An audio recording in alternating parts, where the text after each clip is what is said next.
live with another edition of Notes on the News Feed. Good morning, good afternoon, good evening, Fabulites. This is Angela and the channel is Be Fabulous You. And Notes on the News Feed is my segment where I talk about headlines. So I read to you headlines from my news feed. When I look at the news, some things catch my attention, some things don't. The things that catch my attention end up in my phone. And I share with you those headlines and any thoughts that I might have about the headlines, about the story or the subject matter at large. Sometimes I've read the story. Sometimes I've skimmed the story. Sometimes I'm an expert at the subject matter that the story refers to. And sometimes I don't know what the heck I'm talking about. But it's not news. It's just my notes on the news. Let us proceed. Oh, let us open up the text thing so we can proceed. Thank you for liking, commenting, sharing, subscribing. We're working on 1,000 charter subscribers. So if you are already one of my charter subscribers, I sure appreciate you. Thank you so much. And if you're not, you can go ahead and subscribe now. Or I guess you could consider it if it's like a really, you might need to pray about it or meditate on it or ruminate on it or do some more research. Check out the other stuff in my channel. And if the Lord tell you to subscribe, go on and subscribe. I sure would appreciate it. I sure would. Yes, I would. Judge reverses decision allowing white Alabama community to secede from majority black school district. So they, I don't know. I'm assuming that it went from one judge who was like, yes, hey, welcome on. I'm assuming it went from one judge who was like, yes, you can succeed. You don't want to be with the black folks or whatever. Y'all go on over there and do your white thing, isn't that what they do in the country anyway? In this country, the United States. And then I guess it went to another court and the person turned it over. I'm assuming it's not the same judge reversing her or his decision. I don't know. Hospital horror. Black mother sues after doctors amputate her hands and feet. Okay. Now, y'all, you may not know me, but if you ever around me, you're going to know that in order for me to go to a hospital, unless I'm visiting somebody, I'm going to have to go like kicking and screaming, or I guess I won't. If I'm kicking and screaming, I'll be like, no! They're going to be like, go to the hospital. I'm like, no! Hold on, you die. I'm not going to the hospital voluntarily, except to visit someone else. But, so I'd have to be like, where I couldn't hold on to the door. I was too weak. I couldn't fight, bite, scratch, kick. But they done cut off the woman's hands and feet. I wonder why she was there. Why they do that? That's terrible. Let's send prayers and love and peace to her and just to all of us, trust and understanding that it's all in divine order. Russian burning church art engulfed in controversy. I don't know, but the imagery was really pretty. I didn't even click the article. Several cross-country skiers waited at the finish line to congratulate the guy who came in last.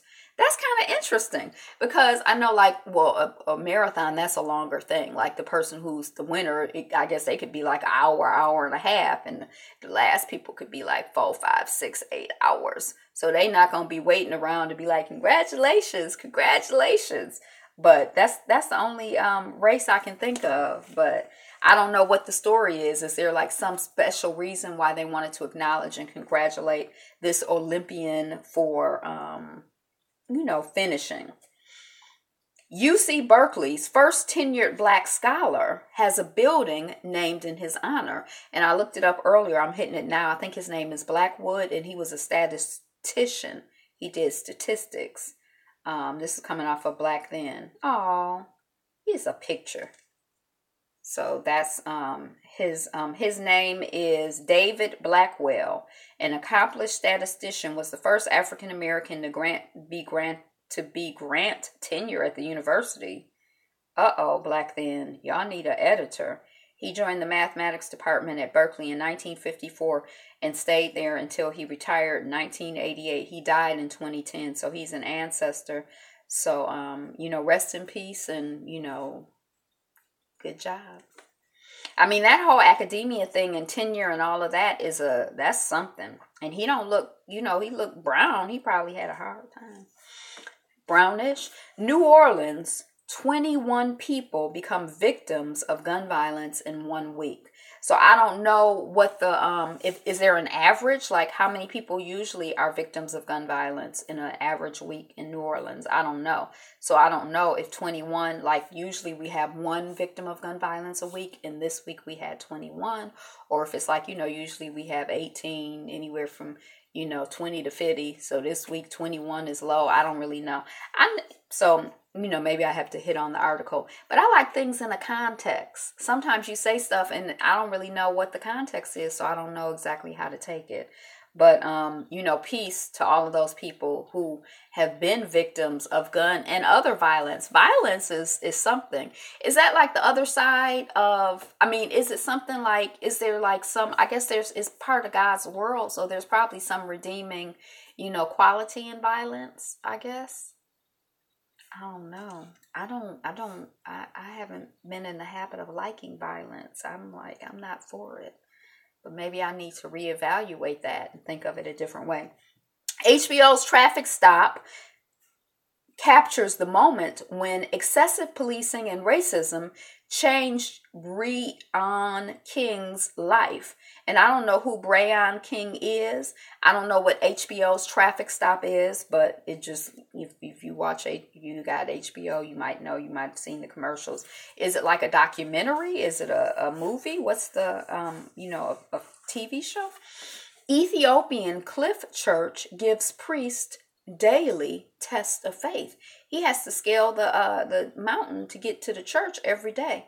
And I'm like, well, does he have any congregants? Does anyone come? Do they have to scale the mountain too? Does he come in the back door and scale as a test of faith, and then the people walk in the front door? How does it work? But they say he be in there studying every day. So it sounds like he's like a monk. Like he climbs in and he does his studies, his communing with God, and then I guess he climbs out.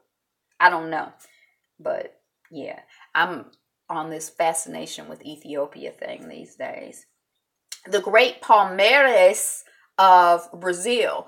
Now, the Palmeiras, like the Cimarrones in Mexico. We're going to talk, we read about a great Cimarron. The Maroons of Jamaica. The Palmeiras of Brazil were communities of Black folks, of African descendant folks who had gotten their freedom and established communities, who had claimed their freedom, who were decided to live free or die. I'm about to go over here and you can kill me on the way, but I'm not going to stay here and let you, I'm not going to stay here and be unfree.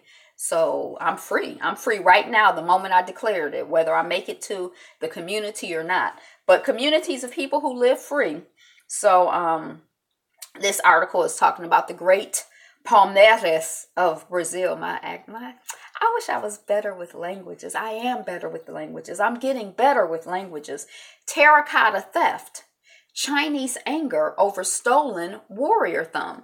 So somebody's at a museum exhibit, or at a museum for an event. They sneak into an exhibit that's closed. It's dark. They use their selfie camera, the lights, to take a picture. On video, the people can see when they came in, or at some point someone noticed, hey, this statue is missing a thumb. They look back at the video, they can see the person breaking off something after they take the selfie. And I'm like, who is this? What? And so the Chinese people are upset. The exhibit was not in China. The exhibit, or the particular terracotta statues or whatever, I guess, were in, I don't know, I can't remember what community it was, but it was not in China. It was in another community. But the guy was 24, and I'm like, I was figuring it was somebody younger, but 24 is young, but they young enough to know better. I guess they wasn't old enough to do better, but who does that? I mean, you got to break off the thumb. It's not like it fell and you're like, well, I'll just take it. You standing there breaking off exhibits in museums. The Franklin Institute in Philadelphia, it was a 2,000-year-old statue worth $4.5 million. And the guy said he had I guess they found the thumb in his drawer or something. Dr. Marjorie Pebbles Myers, first black woman to become chief resident of major Detroit hospital. Now, she was born in 1915, and I did Google to try to find out if she had made her transition, because my grandmother, I think, was born in 1928, 1915. That would make her like 103, 104 but anyway, she was the first black woman to become a chief resident of a major Detroit hospital. So yay, Mama Marjorie Pebbles Myers. Myers. Justin Trudeau in India is the Canadian Prime Minister being cold-shouldered. So when he came into the country, the head of the country didn't greet him. He's at the Taj Mahal, the head of the government, like that state, didn't greet him. Now they say in Canada, he has some connections, or there's some big connection with Sikhs, S-I-K-S, the turban-wearing people, among other things. I'm sure that's not all that they do. But there's some tension between the Sikhs, or some revolutionary arm of the Sikhs, and Indians, or some Indians. And I think that I read that there had been something where over 200 people had been killed by Sikhs or something. I always think of Sikhs as like very peaceful, but I mean, I guess anybody, I guess peacefulness is sort of it's not like a permanent state. I guess you could be like a peaceful person, and then something could happen that could make you mad, and you could not be peaceful, or something that could happen where you have to fight for your life, and then, you kill somebody, so I guess, but anyway. And the Indian government is like, we have observed all of our protocol. We're not giving him the cold shoulder, and we're going to meet with him on the 28th of February. So what? But you know how, you might be doing everything to the letter of the law, but really the spirit, like, wasn't he the one who was just loving on President Zero? Stink bugs. I've been seeing stink bugs here. I think so far this year I have killed maybe 7 stink bugs. Now, to me, stink bugs, they smell sweet. So I'm like, are these stink bugs? I did the research, and somebody told me we have some stink bugs in the city this year. So I thought from the pictures and everything, I'm like, I think they're stink bugs, and the smell is strong, but it smells sweet to me. But stink bugs threaten New Zealand car imports. So they done found, I think it was like 20 or something stink bugs, and they like, we can't, we not gonna have this, because we don't want no infestation. And I'm like, oh my gosh, what does it mean, the stink bugs that I'm seeing? Like, because this is an old house, and it's all kinds of stuff that goes on with a big old house. I tell you that. Iceland's mooted circumcision ban sparks religious outrage. So the Jewish people are upset. The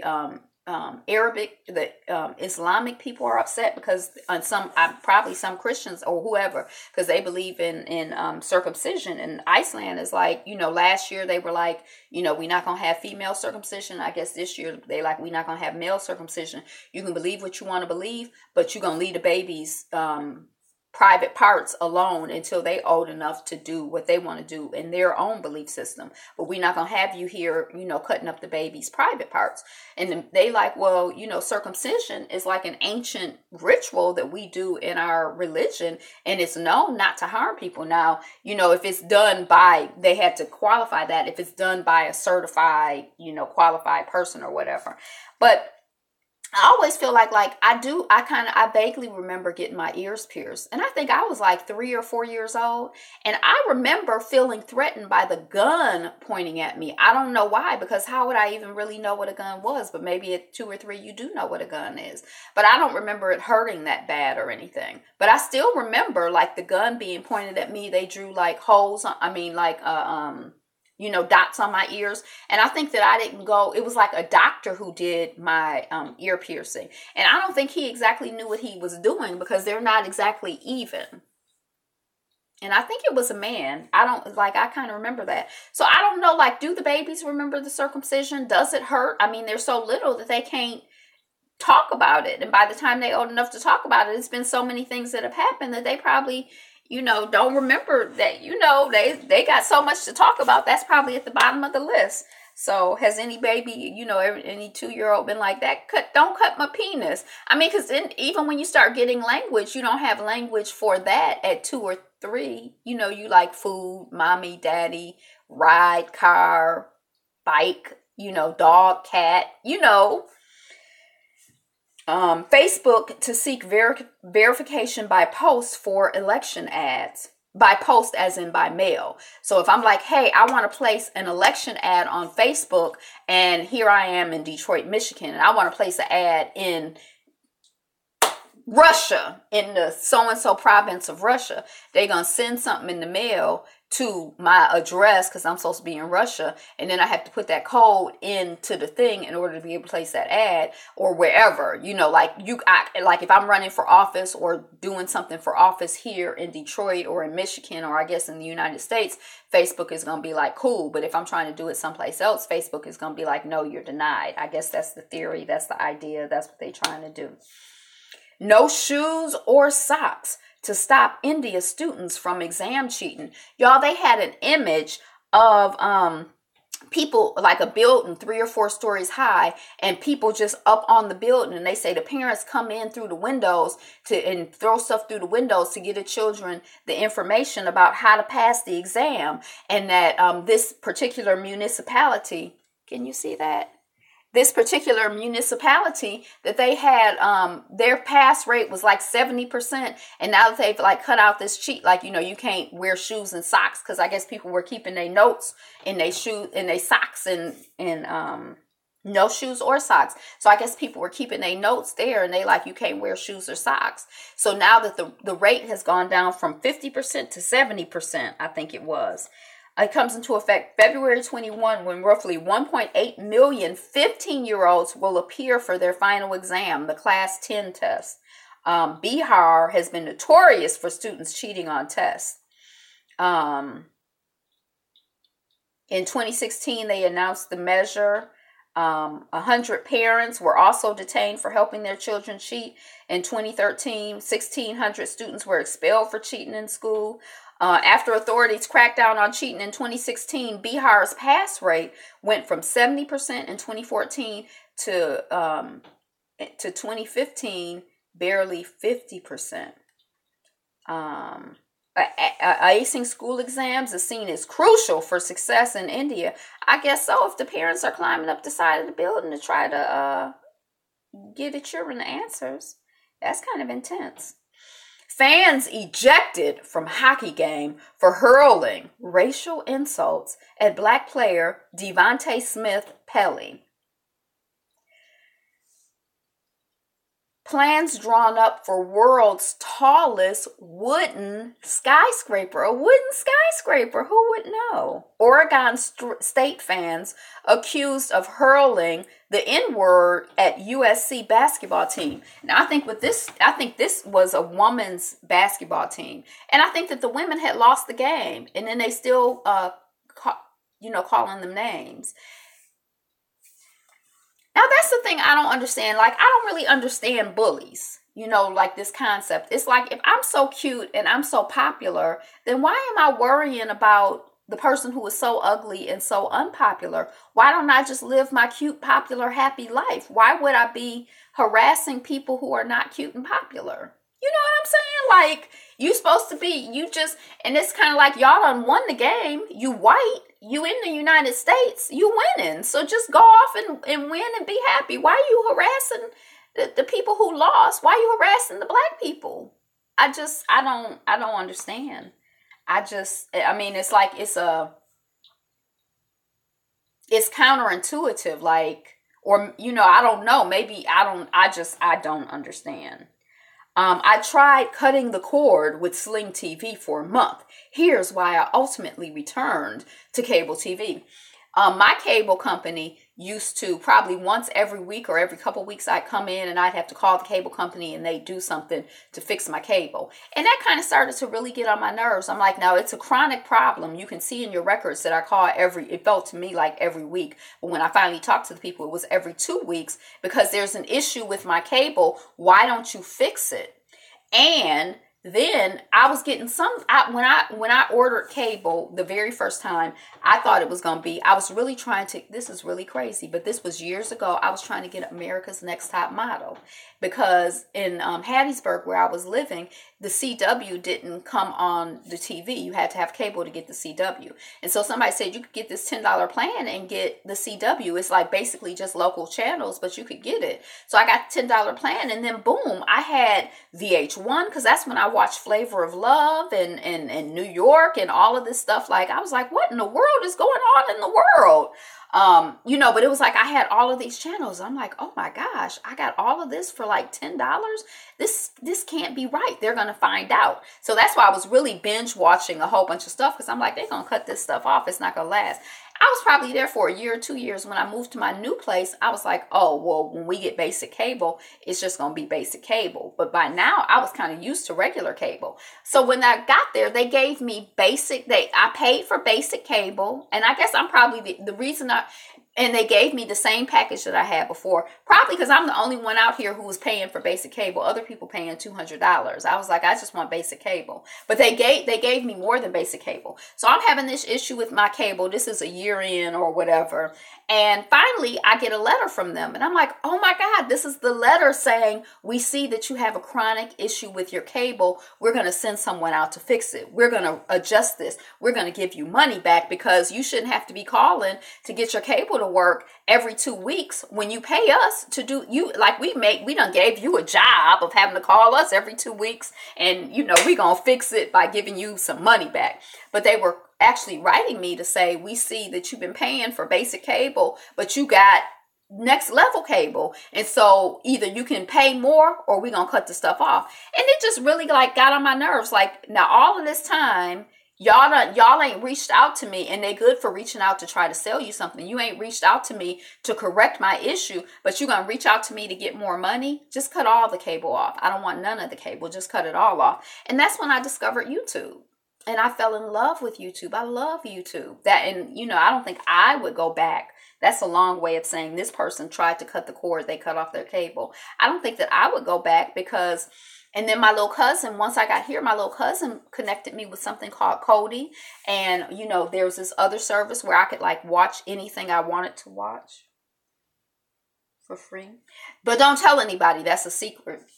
And I don't know, it's something, how these kids, they know stuff that you don't know, and they hook me up. And, I could use it. Now, it was a little annoying. It wasn't like just turn the channel and watch it. You'd have to you type the stuff in. You have to search for it. It's like a wait. Sometimes you wait and the stuff wouldn't come, or sometimes it would come after you done waited, and it would shut off, and you'd have to go back in and go through all of the stuff. So like a show that I could watch on demand with this cable here that I don't pay for, and I wouldn't pay for, but I could watch on demand, like lickety split. I could just make it happen. It's like a production on the thing my little cousin hooked me up with. But yeah, I don't know if I would go back. I mean, maybe now I've gotten so used to having cable again, but I don't think so. I think once the first couple weeks of not having cable, I was like, oh my gosh, what am I going to do? What's happening on the Real Housewives of Atlanta? What's happening? I was like, I thought I was going to die, but not literally die, but it was just kind of I don't know if I can handle it. But once I got, it was like it worked out of my system, I could watch recaps. I just moved on, I don't think I would go back. And I think it's kind of out of my system, period. Man crashes truck into New Jersey Planned Parenthood clinic. Do you remember when that was on the news all the time? People shooting up Planned Parenthood clinics and all of this stuff. You hardly ever hear of anything going on at Planned Parenthood clinics anymore. And I think that 3 people were injured. One of the people was a pregnant woman. So, prayers out and up, and just peace to all of the people who were involved. But I just thought it was really interesting. Dang, we never hear anything about Planned Parenthood. But I guess there's been such a political attack on Planned Parenthood that a lot of these abortion clinics don't even exist anymore. So 10, 20, 15, however many years ago, women used to have a lot more options. I don't really know if that's the right word, but there's, oh no, the people are here. Here's how much a top U.S. astronaut can earn working for NASA. Gaspar Yager, the man who led the armed uprising in Mexico. Like, comment, share, subscribe. Be you, be fabulous, be fabulous. You, today is the best day ever. Peace! I think I had some pictures of Shannon. Except